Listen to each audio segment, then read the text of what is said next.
末法修行人不安住本分修行，妄想現生速證圓滿佛果。好多人好想現世就正果嘅，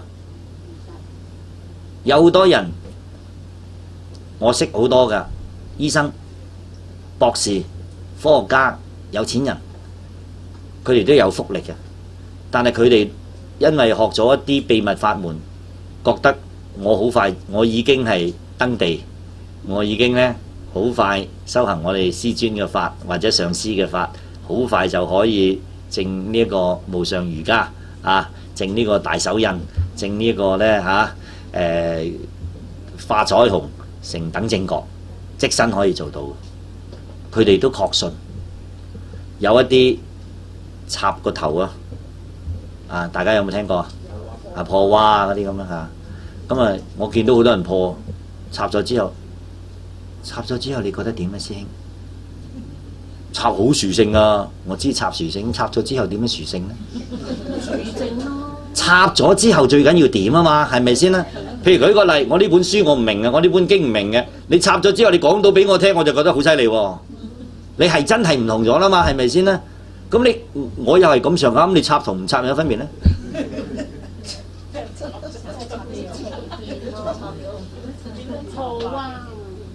咪即係呢啲儀軌好難講嘅，你可以插又得，你可以戴頂帽又得，你可以揾啲孔雀尾咁樣數兩下，連下咒咁樣掃咗你一輪，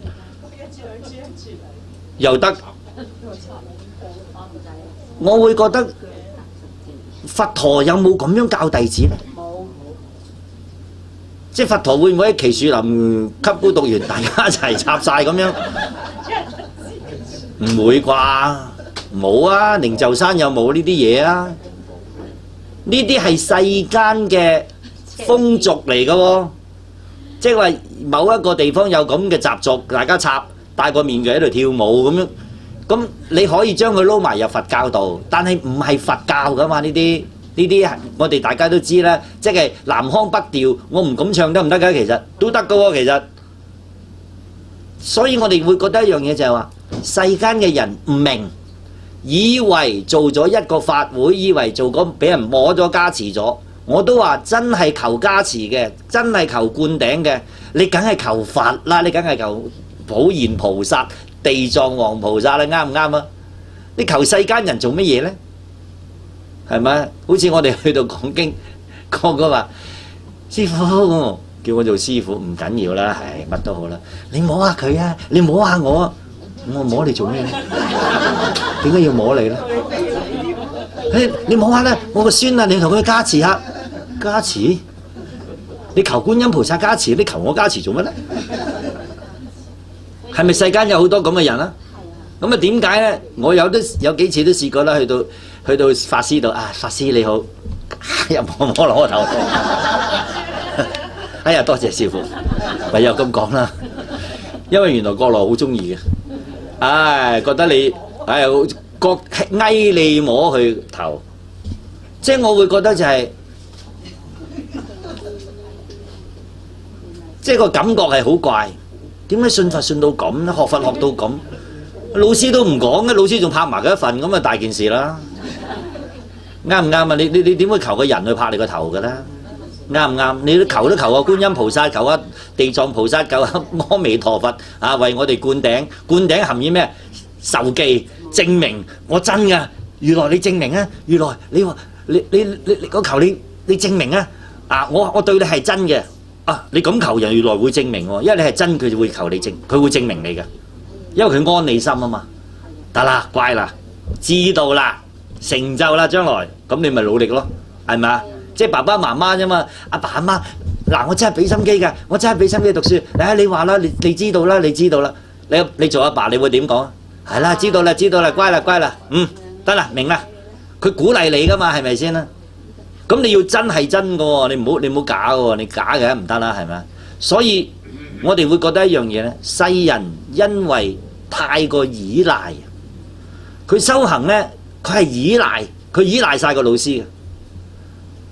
好似有啲人稍後我同你傾下，就係有個師兄啊，我已經乜都學晒咯，你教我啲我冚唪唥問過晒㗎咯，點解仲唔得嘅咁？佢以為即係嗰啲有一個人咧，即係其實佢係佢自己嘅內心嘅問題啊！喂，我好唔開心，你又叫我問觀音，我就問咗觀音，我就交晒俾觀音㗎咯喎，點解我仲係咁唔開心嘅咧？咁你唔夠虔誠啊！唔關事，你唔係求咗個觀音，佢叫個觀音俾啲開心你啊嘛，唔係嗰樣嘢。你係求觀音教你點樣去改變自己啊嘛，你學個方法先得㗎嘛，啱唔啱啊？